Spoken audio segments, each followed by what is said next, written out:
seconds, okay? It's caused a 95. Don't filibuster me. It's You've been caused. doing that all day. I'm just trying to. I'm just trying to communicate. It has led to a approximately 95% drop in the number of encounters in between the ports of entry at our southern border of Cubans, Haitians, Nicaraguans, and Venezuelans Mr. Secretary, on January 5th. Mr. And why would that Secretary. be opposed when it is delivering precisely the result that you seek? Now, when people get angry, they want answers quicker. So you have to fix why people are angry. Fix the issue. They could be angry because of a home issue, angry because of society issue. Now, when it comes to the border, in the last 4 years, as I just written a comment there, how much have they spent in extra labour? Not just in labour. What I mean by extra labour, as in how much extra did they spend in the labour from the last 4 years, or the best times, the average time of the border security, of good times, and what they've mostly spent, right? That means its average is going good. We've only spent this much money, right, to secure the border. But when you get problems with no fence in a game, because everything's a game, last game, so I want to talk about all strategy games. I like to do that at the moment. In a game, if there's no wall there, you either got to join up with the people, get along with the people. It depends on what. Sometimes they've got just workers, and you can get along with the enemy's workers. They don't really attack each other. They can, but they don't. They'd rather just get to work and stuff like that. And then you have these other enemies that come in. They want arrow and shoot from a distance, and you've got to send someone in there, which is security, right? And you have some around, and you can get along with every now and then. They have to pick off. You learn, oh yeah, I put this dude here. He's going to have to shoot this dude every now and then, right? And that keeps your people secure. As you get along with mingling, with sharing resources in the game. Right? Sometimes it's best to share with them than attack them, because they attack harder, right? When you don't. And so when it comes to the border, if you don't have a wall, well, you're going to get all these problems. So when you have a wall, they come to the wall and everyone's safe behind it, and they've got to get through the wall. The wall slows them down, allows you to, if you don't have forces everywhere, to send forces there. Gives you time, so you don't need it everywhere. Right? A wall, some sort of defence line. Right? It saves on people. And along that wall, you can install camera sensors.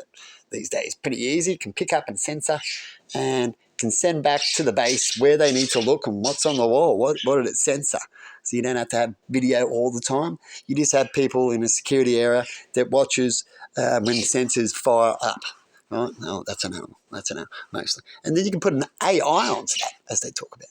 So that allowed to solve that issue without having AIs into the system, right? To the people, it's the test, right? To see how they go. And besides the AI there, you have humans as you do these tests, right? Because in the end, you either know you need humans or AI, and you did it right the first time, right? Which is competing against AI and humans at the same time, not just letting one or the other. Right? People give up a job to go find a job, then find that they can't get a job. So it's best to look for a job while you got a job, kind of thing. Right? And so how much labour did they spend? Now, they talked about they wanted some in. When you allow people to come in, you've got to make sure you have an extra secure border again, because you'll have all of a sudden an influx of people, and they might not be happy when they're not allowed in, and then you can cause things even worse by allowing things in. If you can't control them at the border, if things get worse. So if you allow a situation to get worse, well, and it does, and you can't really secure it, well, that's a stupid move, isn't it? Right? And so that's how I look at it when it comes to the border, when it comes to financial, and what do you think you need there, right? And as far as I'm concerned, when you're connected to a country on land, the best way of defence is either a water, a river, right, and they've got some of that, and a wall, or all of above would be more vents, the more lines you have, the more secure you are, right? You can have the border wall, and then beyond the border wall, you can have another extra security border area where people have to go through again if they get between the border wall and that little town that they might have. Because towns that are on borders are the first to cop things, right, when there's incidences.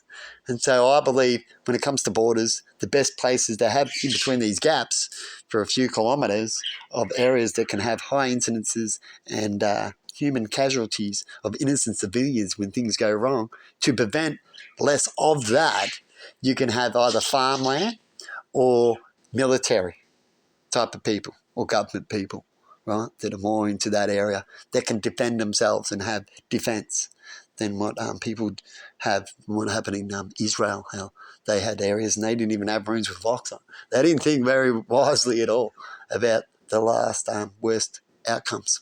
Right? They just thought of this and then that might be good enough. And you don't go all the way in some areas. What's the point of having a real strong room if you can easily enter it? Right? Anyway, I thought I'd say something there and leave it there. And about border security. And it should be really easy to sort out things like that. We've learnt through history of what we need to do, and yet we still carry on in certain countries the way we do when it comes to border security, isn't it?